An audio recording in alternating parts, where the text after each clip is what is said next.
Être la Sainte Victoire, c'est un souvenir, une passion, un amour de jeunesse? C'est peut-être un amour de jeunesse, effectivement.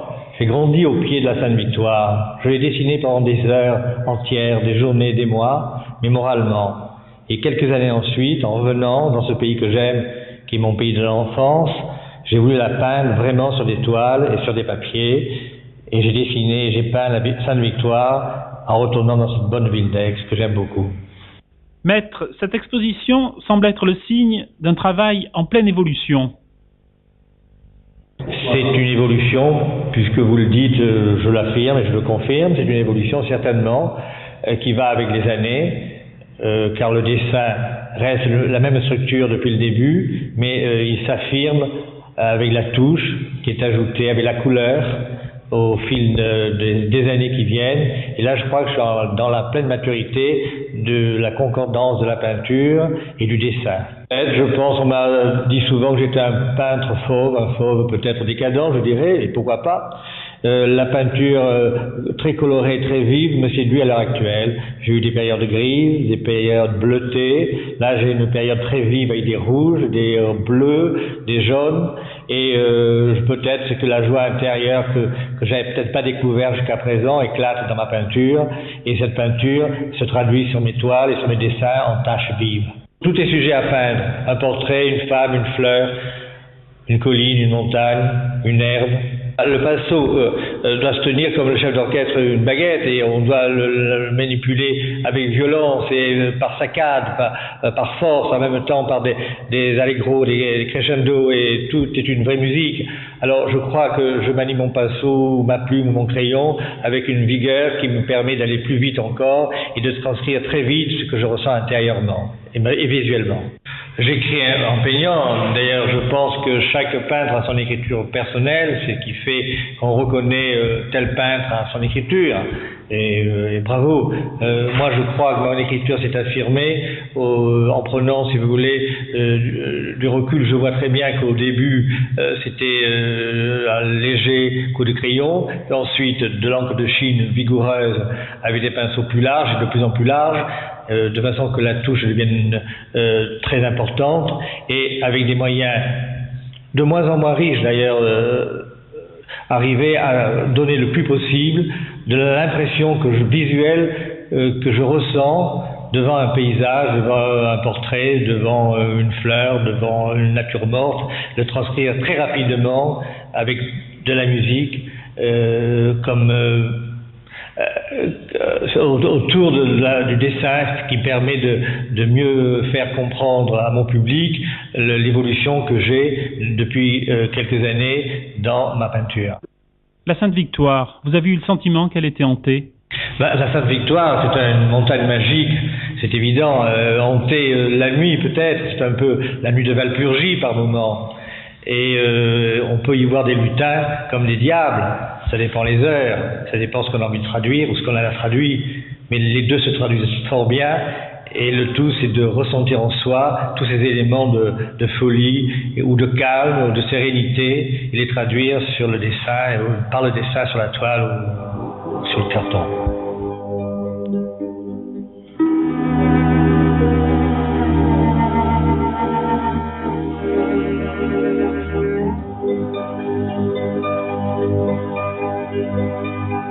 Monsieur le Président,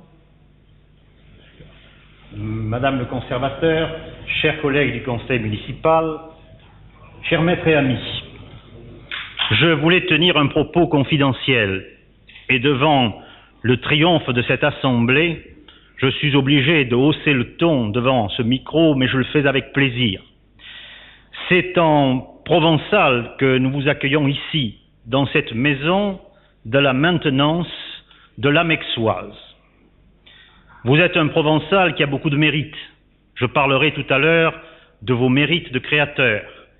Mais pour l'instant, j'en signale un, vous êtes un Provençal qui reste attaché à ses racines, car je sais que lorsque vous disposez d'un petit moment, de quelques heures, de quelques jours, vous venez à Aix comme pour retourner aux sources, et vous aimez tellement ce pays que vous avez voulu marquer votre affection pour cette terre, pour ce paysage urbain, pour ce paysage rural, pour cette Sainte Victoire, d'une figuration dans votre œuvre.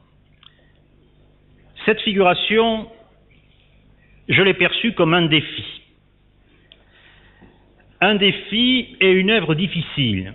Et ce défi que vous avez lancé, cher ami, à l'égard de vos contemporains et à l'égard de vos prédécesseurs. À l'égard de vos contemporains, vous vous affirmez comme un peintre de la tradition et un peintre de la maintenance d'une grande lignée figurative. Vous avez refusé le conformisme de l'anticonformisme. Et c'est cela votre grand mérite dans le travail que vous nous présentez aujourd'hui. Vous auriez pu vous lancer sur la voie d'une peinture expérimentale. Certes, vous avez confronté votre sensibilité à la montagne de Sainte-Victoire, mais ce fut pour en tirer ce qu'il y avait de meilleur en vous, c'est-à-dire l'harmonie et la beauté. Vous avez renoncé à cette voie qui aurait pu vous conduire, en approfondissant votre sensibilité dans une subjectivité fermée, vers une création imaginaire, insolite, se répétant elle-même comme un jeu de miroir. Cela, vous l'avez refusé, et vous avez refusé cette conformité, ce conformisme dont je parlais tantôt, qui risque de devenir, si elle ne l'est déjà devenue, la facilité de nos contemporains.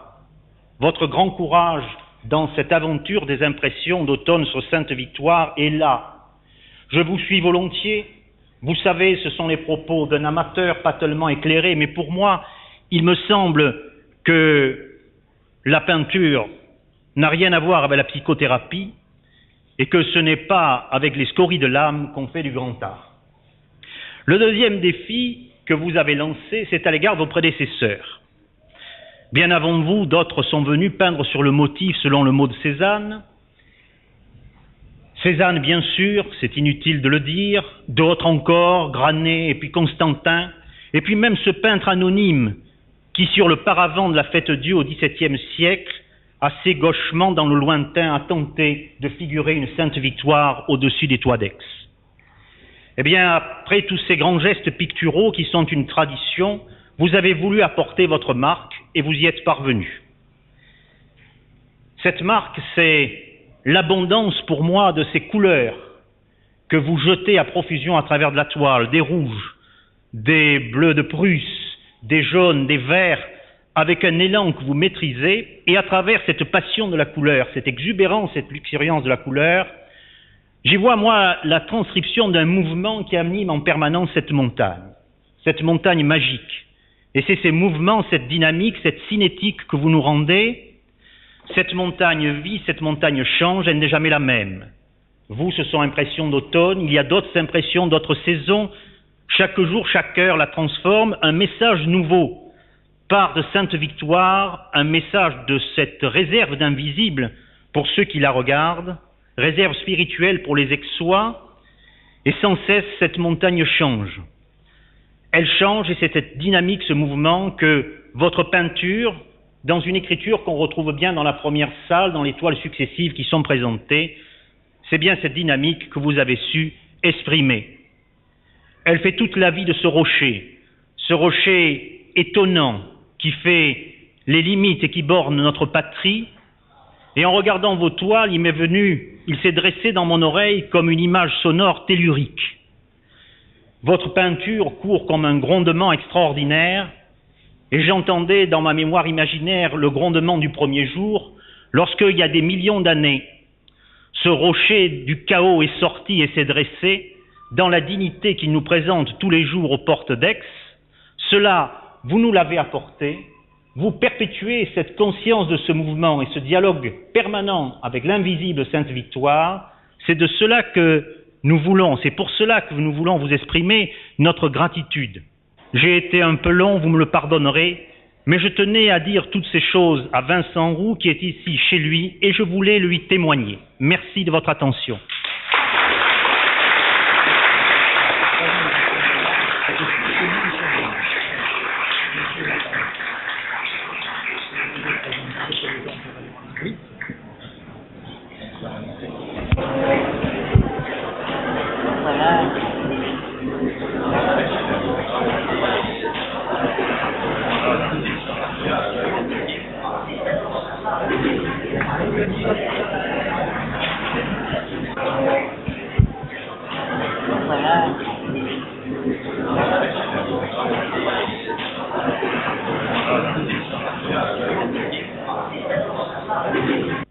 Madame Chaprich, Vincent Roux.